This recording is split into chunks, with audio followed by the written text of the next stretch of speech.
Hello friends, good afternoon. कैसे हैं आप सभी?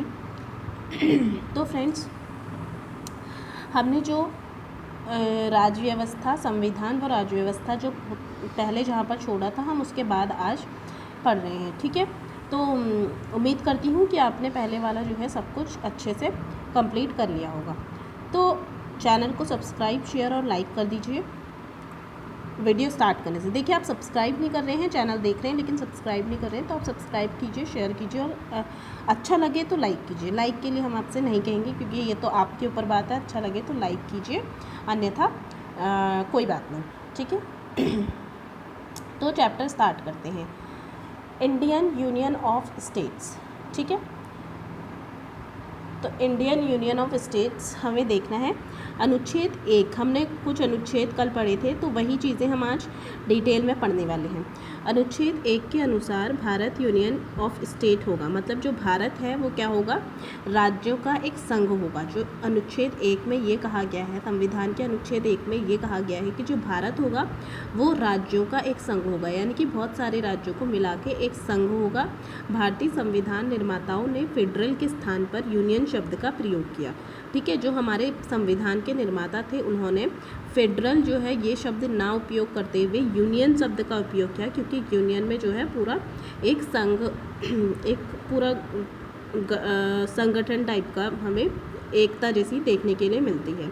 इसका तात्पर्य है, मतलब कि जो यूनियन है इसको क्यों लिया गया, क्योंकि यूनियन का तात्पर्य है कि राज्यों को भारत से अलग होने का अधिकार जो है नहीं होगा। ठीक है, कोई भी राज्य, जैसे अभी हमने यूरोप में देखा था कुछ टाइम पहले, 1-2 साल पहले, कि वहाँ पर से यूरोप से एक जो राज्य है वो अलग होना चाह रहा था और वो अलग हो भी गया। ठीक है, तो इसी तरह से जैसे वहाँ पे अलग हो गया, यहाँ पे जो है अगर हम यूनियन शब्द का उपयोग करते हैं तो यहाँ पे भारत से किसी भी राज्य को अलग होने का अधिकार नहीं है। कल के दिन कोई ऐसा राज्य नहीं होगा भारत का जो ऐसा कहे कि हम इस भारत से अलग हो रहे हैं। ठीक है, अविनाशी संघ को स्थापित करने के लिए अमेरिकियों को एक गृह युद्ध का सामना करना पड़ा था, तब उन्हें फेडरेशन अविनाशी बन सका। ठीक है, मतलब कि जो अविनाशी संघ है, मतलब जिसका नाश नहीं हो सकता, ऐसा जो संघ है उसको स्थापित करने के लिए अमेरिकियों को जो है गृह युद्ध करना पड़ा था। क्यों करना पड़ा था गृह युद्ध? क्योंकि अमेरिका के अंदर जो है कोई राज्य है, कोई ऐसा स्टेट होगा अमेरिका में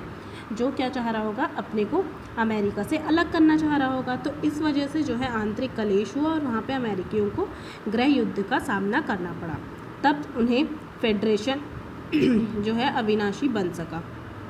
ठीक है, मतलब जो वो राज्य अलग होना चाह रहा था गृह युद्ध के चलते, फिर वो जो है अलग नहीं हुआ। संविधान निर्माताओं ने इसे प्रारंभ से ही स्पष्ट कर देना उचित समझा। तो अमेरिका का ही उदाहरण देखते हुए कि हमारे भारत देश में ऐसा ना हो कभी, ये चीज़ देखते हुए हमारे जो संविधान निर्माता थे उन्होंने ऐसा नहीं सोचा कि हम इसी को करके देखते हैं, अगर हमारे वहाँ कभी ऐसा हुआ तब की तब देखी जाएगी। उन्होंने ये नहीं सोचा, उन्होंने अमेरिका से जो है एक्सपीरियंस लेते हुए इसको पहले ही सही रखा कि यहाँ पे फेडरल शब्द का प्रयोग ना करते हुए यूनियन शब्द का प्रयोग किया, ताकि कोई भी राज्य फ्यूचर में ये ना कहे कि हम भारत से अलग होना चाह रहे हैं। संविधान अब अनुच्छेद 1 का पार्ट 2 है, जिसके अनुसार राज्य और उनके राज्य क्षेत्र वे होंगे जो पहली अनुसूची में निर्दिष्ट हैं। ठीक है, तो अनुच्छेद 1 में तो ये कहा है कि जो संविधान है वो राज्यों का संघ, जो हमारा राज्य है मतलब जो भारत है वो राज्यों का एक संघ होगा। फिर अनुच्छेद 1 के दूसरे भाग में कहा है, यानी कि 1 में क्या कहा है कि राज्य और उनके राज्य क्षेत्र वे होंगे जो पहली अनुसूची में निर्दिष्ट हैं, यानी कि जो पहली अनुसूची में हमारे जो राज्य क्षेत्र बताए गए हैं वही जो होंगे क्षेत्र राज्य होंगे, भारत के जो राज्य क्षेत्र होंगे वो वही होंगे जो अनुच्छेद 1 में बताए गए हैं। अनुच्छेद 1 पार्ट 3 के में उल्लेखित है कि भारत के जो राज्य क्षेत्र में शामिल हैं वो है राज्यों के राज्य क्षेत्र। पहला तो है कि राज्यों के राज्य क्षेत्र, दूसरा जो पहली अनुसूची में विनिर्दिष्ट संघ राज्य क्षेत्र हैं, और ऐसे अन्य राज्य क्षेत्र जो अर्जित किए जाएं समाविष्ट होंगे। कौन कौन से राज्य होंगे? जो पहले राज्यों के जो क्षेत्र पहले से हैं, और दूसरे हैं कि जो पहली अनुसूची में हमें निर्दिष्ट किए गए हैं कि ये राज्य भारत के राज्य हैं, और तीसरा कि जो फ्यूचर में कभी समाविष्ट होंगे या फ्यूचर में राज्य बनेंगे भारत के, तो वो वाले राज्य होंगे। वर्तमान भारतीय यूनियन में 28 राज्य तथा 9 केंद्र संघ शासित प्रदेश हैं। वर्तमान में कितने हैं? 28 राज्य हैं और 9 संघ शासित प्रदेश हैं। फिर है अनुच्छेद 1 में क्या दिया गया है? संघ का नाम और राज्य क्षेत्र। अनुच्छेद 1 में बताया गया है कि संघ का नाम और राज्य क्षेत्र क्या होंगे। तो संविधान के अनुच्छेद 1 में निर्धारित किया गया है कि जो भारत है वो राज्यों का संघ होगा, यानी कि बहुत सारे राज्य मिलकर एक संघ का निर्माण करेंगे जो भारत देश होगा, जिसमें भारत शब्द, देश का नाम व संघ शब्द ठीक है, जिसमें भारत देश के नाम और संघ शब्द जो है वो शासन प्रणाली को दर्शाता है। राज्य और उनके राज्य क्षेत्र वे होंगे जो पहली अनुसूची में विनिर्दिष्ट हैं, यानी कि पहली अनुसूची में जो हमें विनिर्दिष्ट दिए गए हैं राज्यों के प्रति, वही जो है राज्य क्षेत्र होंगे। भारत के राज्य क्षेत्र में निम्नलिखित क्षेत्र समाविष्ट होंगे। अब जो भारत का राज्य क्षेत्र है उसमें कौन कौन से क्षेत्र समाविष्ट होंगे? पहला, राज्यों के जो राज्य क्षेत्र हैं। फिर दूसरे नंबर पे है कि जो पहली अनुसूची में विनिर्दिष्ट संघ राज्य क्षेत्र हैं, ठीक है, संघ राज्य क्षेत्र जो पहली अनुसूची में दिए गए हैं। थर्ड है ऐसे अन्य राज्य क्षेत्र जो अर्जित किए जाएं, जैसे कि गोवा को हमने बाद में अर्जित किया था, है ना। तो इस तरीके से जो बाद में हमें कभी फ्यूचर में अर्जित किए जाएं वो राज्य क्षेत्र जो है इसमें आएंगे। इसका स्पष्टीकरण क्या है? जो पहली अनुच्छेद है, भारत को राज्यों का संघ कहा गया है क्योंकि भारत राज्यों के मध्य किसी सौदेबाजी या समझौते का परिणाम नहीं है। ठीक है, भारत को राज्यों का संघ क्यों कहा है? क्योंकि जो भारत राज्य है वो राज्यों के मध्य किसी किस राज्यों के बीच में उन्होंने समझौता या फिर सौदेबाजी नहीं की है इस संघ में शामिल करने के लिए। कोई भी राज्य भारत से अलग होने के लिए स्वतंत्र नहीं है, अर्थात ठीक है, किसी भी राज्य को ये इजाज़त नहीं है कि वो भारत से अलग हो जाए, क्योंकि भारत खुद इन सब राज्यों से मिलकर एक भारत का निर्माण हुआ है। तो इन सब राज्यों में से किसी भी राज्य को ये अधिकार नहीं है कि ये भारत से अलग हो। अर्थात जो हमारा भारत है वो विनाशी राज्यों का अविनाशी संघ है, यानी कि राज्यों का विनाश हो सकता है लेकिन संघ का नहीं हो सकता। अब है अनुच्छेद 2। अनुच्छेद 2 में क्या कहा गया है कि नए राज्यों का प्रवेश हो सकता है या फिर नए राज्यों की स्थापना जो है हो सकती है। ऐसा नहीं है कि अनुच्छेद 1 में जो राज्य बता दिए वही होंगे, ठीक है। अनुच्छेद 2 में ये भी कहा गया है कि जो नए राज्य अगर बन रहे हैं या प्रवेश हो रहा है या स्थापना हो रही है तो वो हो सकती है। यह अनुच्छेद 2 में बताया गया है। संसद विधि द्वारा, मतलब संसद किसी कानून द्वारा ऐसे निबंधनों और शर्तों पर जो वह ठीक समझे संघ में नए राज्यों का प्रवेश या उसकी स्थापना कर सकती है। ठीक है, हमारे जो भारत है उसमें कोई भी नए राज्य की स्थापना हो सकती है। जैसे अभी 2000 में हमारे क्या हुए थे, उत्तराखंड, झारखंड, छत्तीसगढ़, इन सब का स्थापना हुई थी। अनुच्छेद 2 के अधीन संसद को 2 प्रकार की शक्ति प्राप्त है। ठीक है, संसद को कितने प्रकार की शक्ति प्राप्त है? अनुच्छेद 2 के अकॉर्डिंग 2 प्रकार की शक्ति प्राप्त है। पहली ये कि नए राज्यों को संघ में शामिल करने की शक्ति, और दूसरी नए राज्यों को स्थापित करने की शक्ति, यानी कि जो राज्य हैं उनको हमारे भारत में शामिल करने की शक्ति प्राप्त है संसद को, और दूसरी नए राज्यों को स्थापित करने की शक्ति प्राप्त है। पहले का संबंध उन राज्यों से है जो पहले से ही विद्यमान थे, यानी कि जो पहला इसमें बताया गया है कि नए राज्यों को संघ में शामिल करना, यानी कि वो राज्य जो पहले से ही विद्यमान है लेकिन इनको अब शामिल किया जा रहा है।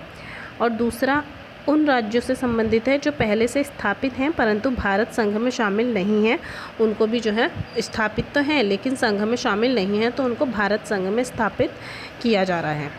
अब अनुच्छेद 2 का जो स्पष्टीकरण है वो ये है कि अनुच्छेद 2A, सिक्किम एकमात्र, अनुच्छेद 2A के अनुसार सिक्किम एकमात्र ऐसा राज्य था जो स्वतंत्र था। इसे 36वें संविधान 1975 द्वारा संघ में शामिल कर भारत के अन्य राज्यों के समकक्ष बनाया गया।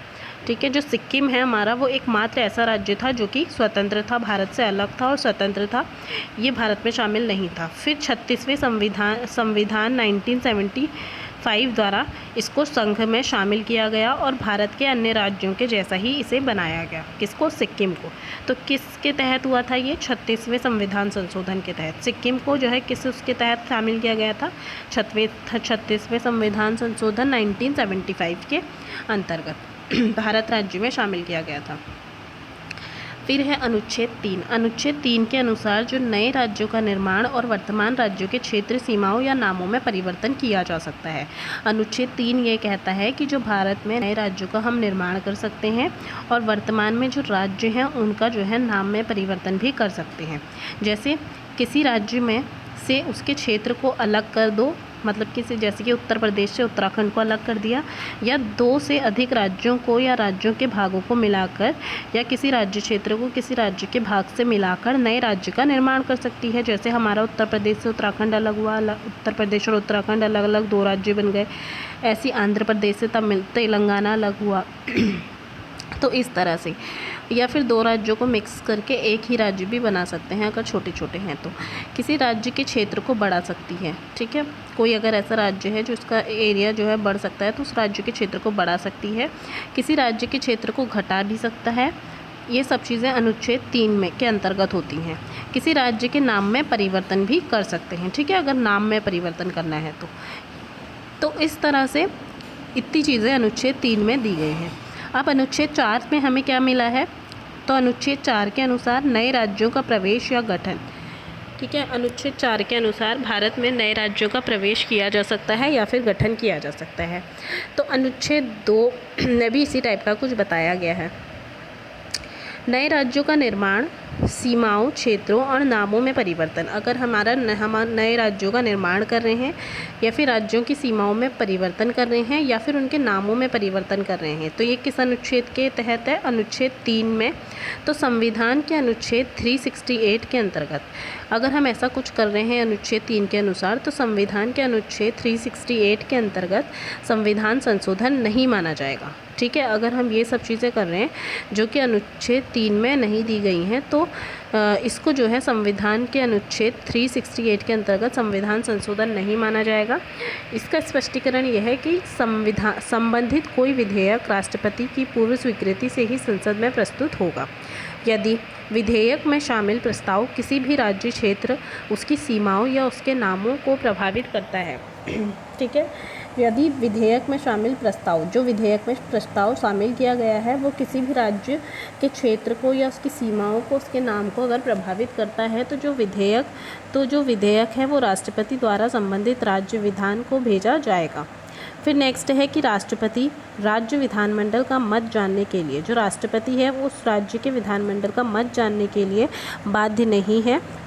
मतलब कि राष्ट्रपति को ऐसा कुछ वो नहीं है कि वो उसकी बात सुने या फिर उसका मत जानने के लिए ज़बरदस्ती हो, तथा दिए गए मत को स्वीकार तथा अस्वीकार।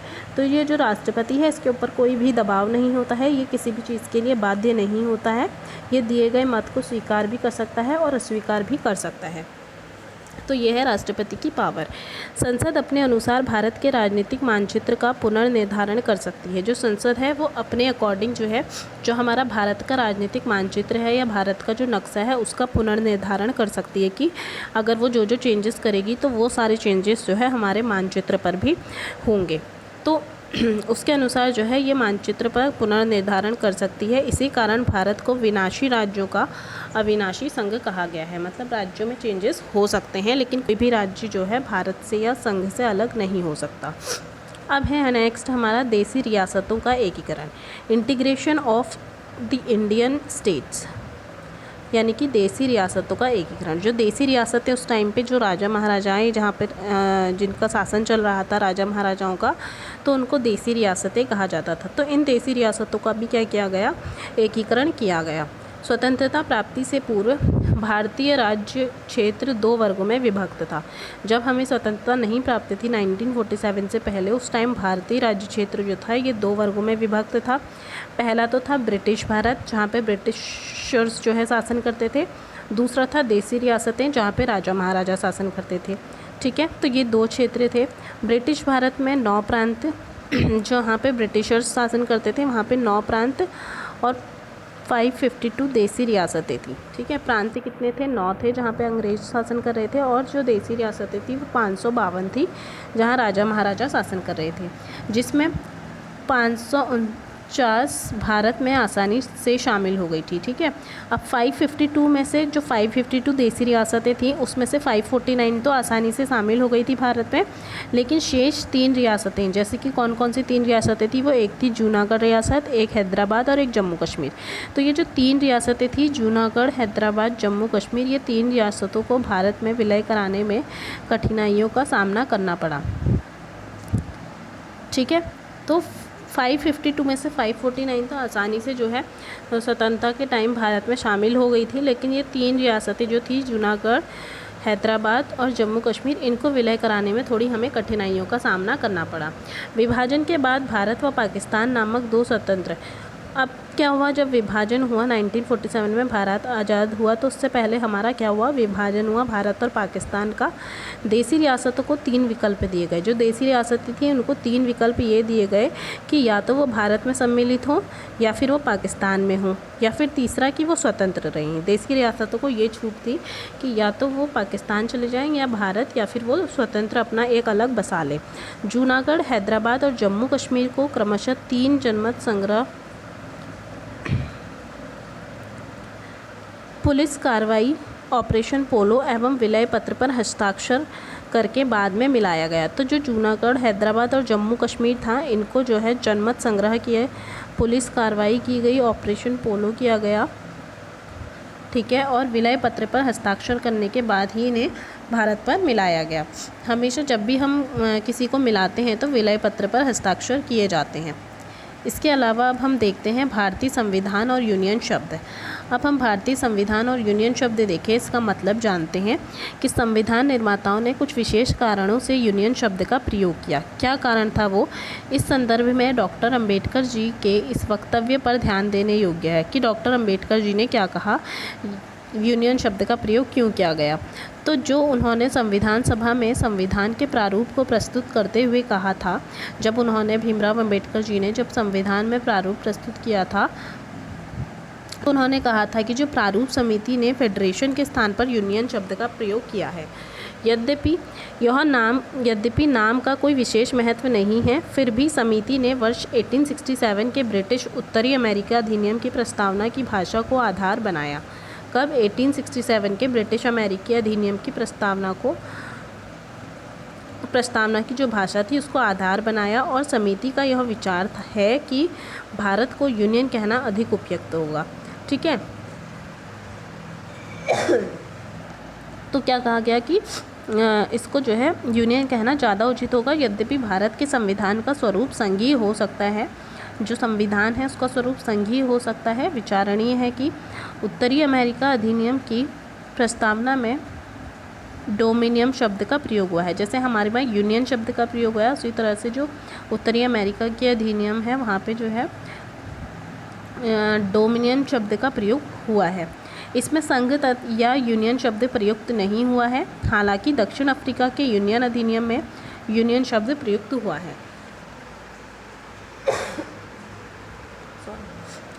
तो वो क्या कह रहा है कि जो उत्तरी अमेरिका अधिनियम है उसकी प्रस्तावना में डोमिनियन शब्द का प्रयोग हुआ है, यूनियन शब्द का नहीं हुआ है। इसी तरह से जो दक्षिण अफ्रीका के यूनियन अधिनियम में यूनियन शब्द का प्रयोग हुआ है। इस दृष्टि में यदि डॉक्टर अंबेडकर ने यह कहा होता कि भारत के संविधान ने यूनियन शब्द के प्रयोग के संबंध में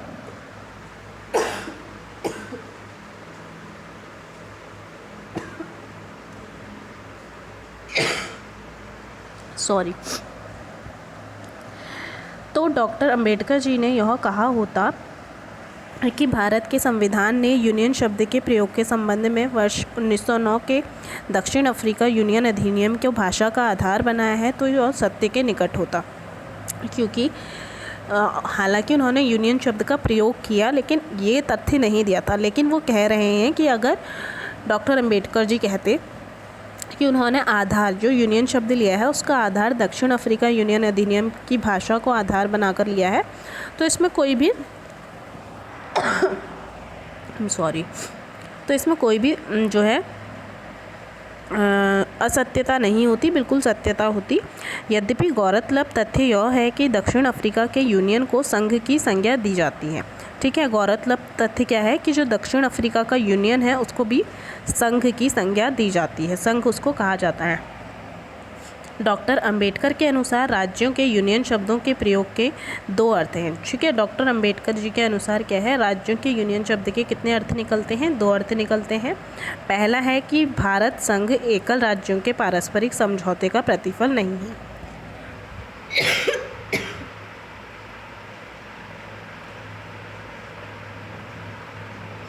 एक मिनट फ्रेंड्स।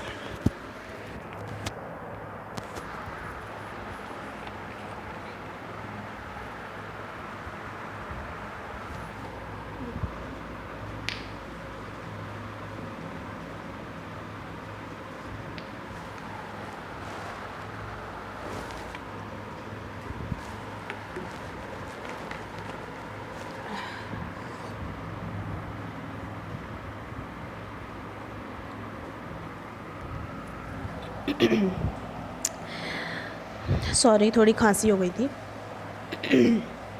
तो डॉक्टर अंबेडकर के अनुसार राज्यों के यूनियन शब्दों के प्रयोग के दो अर्थ निकलते हैं। पहला अर्थ यह है कि जो भारत है वो संघ एकल राज्यों के पारस्परिक समझौते का प्रतिफल नहीं है। ठीक है, ऐसा नहीं है कि जो हमारा संघ है वो राज्यों के पारस्परिक समझौते के से बना हुआ है, ऐसा बिल्कुल नहीं है। दूसरा ये है कि अवयवी एकल राज्यों को संघ से संबंध विच्छेद करने की स्वतंत्रता नहीं है, यानी कि जो राज्य हैं उनको संघ से अलग होने की या फिर अलग अपना स्वतंत्र घोषित करने की कोई भी स्वतंत्रता नहीं दी गई है। इससे स्पष्ट है कि यूनियन शब्द शक्तिशाली केंद्र को दर्शाता है। ठीक है, इससे हमें ये पता चलता है कि जो यूनियन शब्द है ये एक शक्तिशाली संघ या फिर शक्तिशाली राष्ट्र को दिखाता है, क्योंकि उस राष्ट्र जो ये यूनियन राष्ट्र है उससे किसी भी राज्य को अलग होने की स्वतंत्रता नहीं दी गई है। अब अगर हम बात करें यहाँ पे संवैधानिक प्रावधान संघ क्षेत्र के लिए, ठीक है, तो यहाँ पे शॉर्ट में अनुच्छेद 1, अनुच्छेद 2, अनुच्छेद 3, अनुच्छेद 4, इसमें यहाँ पे ये आपको पूरा डिटेल में अभी हमने जो ऊपर देखा है वही चार्ट के थ्रू समझाया गया है। ठीक है, तो अनुच्छेद 1 में हमें क्या कहा गया है, अनुच्छेद 1 में हमें ये चीज़ें कही गई हैं। ठीक है, भारत अर्थात इंडिया राज्यों का संघ होगा, जो भारत होगा वो राज्यों का संघ होगा। अनुच्छेद 1 में क्या क्या बातें कही गई हैं वो यहाँ पे दी गई हैं। ठीक है, तो यहाँ पे ये दिया गया है कि जो भारत है वो राज्यों का संघ होगा।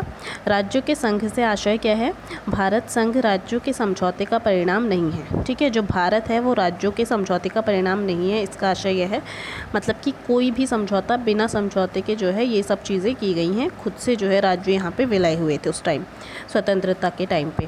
राज्यों को संघ से अलग होने की स्वतंत्रता नहीं है, ये हमने बता दिया है। भारत विनाशी राज्यों का अविनाशी संघ है, ये भी हमने डिस्कस कर लिया है। अब अनुच्छेद 2 की बात करें तो नए राज्यों के प्रवेश या स्थापना का अधिकार संसद को है, जो विधि द्वारा इसका विनिमय व परिवर्तन करेगी। अनुच्छेद 2 भी हमने देख लिया था फिर कि जो संसद है वो नए राज्यों में नामों में परिवर्तन कर सकती है या नए राज्यों की स्थापना कर सकती है। अनुच्छेद 3 में क्या दिया है, संसद द्वारा नए राज्यों का निर्माण पुराने राज्यों के नाम, क्षेत्र का आकार और सीमा में परिवर्तन कर सकते हैं। ठीक है, फिर अनुच्छेद 4 में क्या दिया है, ऐसी कोई भी विधि अनुच्छेद 368 के प्रयोजनों के लिए इस संविधान का संशोधन नहीं समझी जाएगी। ठीक है, अब ये वाली चीज़ जो है ना कि पेपर में बहुत आती है, जो ये वाला पोर्शन है कि किस संशोधन के तहत, किस अनुच्छेद के तहत जो है इसको संविधान संशोधन नहीं समझा जाएगा, तो यह है अनुच्छेद 368 के तहत। ठीक है, अगर कोई भी ऐसी विधि बनती है कि हमें नए राज्य को यहाँ पे स्थापना करनी पड़ती है या नए राज्य को विलय करना पड़ता है, तो उसको जो है संविधान संशोधन नहीं माना जाएगा आर्टिकल 368 के तहत। ठीक है, ये इसमें कहा गया है। अब संशोधन मतलब क्या है, क्योंकि पहले उसमें फर्स्ट जो अनुच्छेद है उसमें तो यही बताया गया ना कि जो विनिर्दिष्ट राज्य होंगे वही होंगे, लेकिन उसमें ऐसा नहीं किया गया है कि नए राज्यों का स्थापना, लेकिन यहीं पे दूसरे अनुच्छेद में कह दिया गया है फिर कि नए राज्यों के प्रवेश के लिए जो है संसद जो है जिम्मेदार होगी या संसद जो है नए राज्यों का स्थापना कर सकती है। तो इसी चीज़ को उन्होंने बोला है कि अगर ऐसा हुआ कि नए राज्यों का स्थापना हो रही है या नए राज्य शामिल हो रहे हैं तो वो अनुच्छेद 368 के तहत संविधान संशोधन नहीं माना जाएगा। फिर इसका तात्पर्य है कि ऐसे विधेयक को सामान्य बहुमत से पारित किया जा सकेगा। नॉर्मल बहुमत से, सामान्य बहुमत से आशय उपस्थित और मत देने वाले सदस्य का बहुमत से है। तो ये चीज़ें जो है इसमें बताई गई हैं। फिर नेक्स्ट है हमारा, हम यहाँ पे देखते हैं कि संविधान सभा 1949 द्वारा भारत का राज्य क्षेत्र कौन कौन से थे। ठीक है, संविधान सभा ने जो 1949 में बताया था ना मैंने, दिसंबर 1949 में अंगीकृत, अधिनियमित और आत्मार्पित किया था संविधान की प्रस्तावना को, तो मतलब संविधान को। तो यहाँ पे वही चीज़ है कि उस संविधान सभा 1949 में भारत का राज्य क्षेत्र क्या क्या बताए गए थे। तो यहाँ पे है कि भाग ए श्रेणी के राज्य ब्रिटिश भारतीय 10 राज्य 216 देसी रियासतें। यहाँ पे भाग ए में बताया गया है कि जो ए श्रेणी के राज्य हैं वो ब्रिटिश भारतीय 10 राज्य और 216 क्या होंगी, देसी रियासतें होंगी, जिसमें से कौन कौन से 10 राज्य थे, असम, बिहार, बम्बई, मध्य प्रदेश, मद्रास, उड़ीसा, पंजाब, संयुक्त प्रांत, पश्चिम बंगाल, आंध्र प्रदेश। अगर हम बात करें भाग बी श्रेणी के राज्य ब्रिटिश भारतीय 8 राज्य और 275 देसी रियासतें। ठीक है, जो ब्रिटिश भारतीय हैं श्रेणी बी में वो कितने राज्य हैं, 8 राज्य हैं और 275 देसी रियासतें हैं। तो वो 8 राज्य कौन कौन से हैं, हैदराबाद है, जम्मू कश्मीर है, मध्य प्रदेश है, मैसूर, पटियाला व पूर्वी पंजाब, राजस्थान, सौराष्ट्र और त्रावणकोर कोचीन केरल में। भाग सी की बात करें हम तो भाग सी या फिर तीसरी श्रेणी में जो है 10 राज्यों और 61 देसी रियासतें आती हैं। तो 10 राज्यों और 61 देसी रियासतों में वो 10 राज्य कौन से हैं, तो वो 10 राज्य हैं अजमेर, भोपाल, बिलासपुर, कुर्ग, दिल्ली, हिमाचल प्रदेश, कच्छ, मणिपुर, त्रिपुरा और विंध्य प्रदेश, मध्य प्रदेश के साइड का भाग विंध्य प्रदेश। फिर नेक्स्ट है भाग डी। इस श्रेणी में जो अर्जित राज्य हैं वो होंगे जो हमने बाद में अर्जित किए थे, जैसे कि अंडमान और निकोबार द्वीप समूह और अर्जित राज्य क्षेत्र। सिक्किम भारत का एकमात्र ऐसा राज्य है जो पहले एक स्वतंत्र देश था, चोंग्याल वंश के शाही राजा द्वारा शासन किया जाता था यहाँ पे। ठीक है, सिक्किम भारत का एकमात्र ऐसा राज्य है जो पहले स्वतंत्र राज्य था जहाँ पे चोंग्याल वंश के शाही राजा द्वारा शासन किया जाता था। 1975 में जनता की इच्छा के अनुसार भारत में ये शामिल हुआ था। 1975 में भारत संघ का ये पूर्ण राज्य बना। ठीक है, तो सिक्किम जो है भारत का पूर्ण राज्य कब बना था, 1975 में। ठीक है, डेट याद रखिएगा, 1975 में ये पूर्ण राज्य जो है भारत का बना रहा। अब हम सिक्किम के विलय के बारे में एक बार देख लेते हैं। तो सिक्किम के विलय के विषय में देखते हैं कि 1947 तक सिक्किम जो है भारत का एक शाही राज्य था। मतलब यहाँ पे चोग्याल वंश के राजा का शासन हुआ करता था, एक शाही राज्य था। 1947 स्वतंत्रता तक यहाँ पे चोग्याल वंश के राजा का शासन होता था सिक्किम में। तो वर्ष 1947 में ब्रिटिश भारत के अंत के बाद, जब ब्रिटिश भारत का अंत हो गया तो उसके बाद सिक्किम को भारत द्वारा रक्षित किया गया। ठीक है, क्योंकि वहाँ पे जो है बादल मंडरा रहे थे खतरे के सिक्किम में, तो भारत ने जो है उसको रक्षा प्रदान की। भारत सरकार ने इसकी रक्षा, विदेश मामले और संचार का उत्तरदायित्व लिया। वर्ष 1974 में संविधान के 35वें संविधान संशोधन के द्वारा सिक्किम की जनता ने चोग्याल का शासन समाप्त करने के लिए निर्णय दिया, जिसके बाद 36वें संविधान संशोधन के द्वारा सिक्किम को भारत का पूर्ण राज्य बना दिया गया। तो सिक्किम को भारत का पूर्ण राज्य किस संविधान संशोधन के तहत बनाया गया, तो 36वें संविधान संशोधन के तहत बनाया गया, ये आपको याद रखना है। इस संशोधन के द्वारा संविधान की पहली व चौथी अनुसूची को संशोधित कर नए अनुच्छेद 371F को जोड़ा गया। ठीक है, तो इस संशोधन के द्वारा पहली और चौथी अनुसूची में संशोधित कर किस अनुच्छेद को जोड़ा गया, 371F को जोड़ा गया, जिसमें सिक्किम के प्रशासन के लिए कुछ विशेष प्रावधानों की व्यवस्था की गई। विशेष प्रावधान इसलिए भी किए गए क्योंकि ये विशेष राज्य का भी इसको दर्जा प्राप्त है। ठीक है, तो आज हम इतना ही पढ़ते हैं इसमें। आई होप आपको समझ में आया होगा भारत के राज्य क्षेत्रों के बारे में, कि राज्य क्षेत्रों के विषय में जो है अनुच्छेद 1 से अनुच्छेद 4 के बीच जो है हमें दे रखा है। ठीक है, तो ये सब चीज़ें आपको पढ़नी है कि किस तरह से विनिर्दिष्ट राज्य जो है संघ के होंगे, राज्य क्षेत्र होंगे, और किस अनुच्छेद के तहत नए राज्यों को बनाया जा सकता है संसद द्वारा, या फिर किस अनुच्छेद के तहत जो है राज्यों के नामों में परिवर्तन किया जा सकता है। तो ये सब चीज़ें जो हैं इस पूरे टॉपिक में हमने पढ़ी हैं। इसके बाद हम नेक्स्ट जो है अगले उसमें पढ़ेंगे, क्योंकि वीडियोस ज़्यादा लंबी हो जाती हैं तो आप लोग भी बोर हो जाएंगे। तो उतना ही पढ़ते हैं जितने में आप लोग संतुष्ट रहें और अच्छे से मन लगा के पढ़ें, ठीक है। तो थैंक यू फॉर वॉचिंग, ऐसे ही पढ़ते रहिए। फिर मिलते हैं नेक्स्ट टॉपिक के साथ। Thank you, bye bye.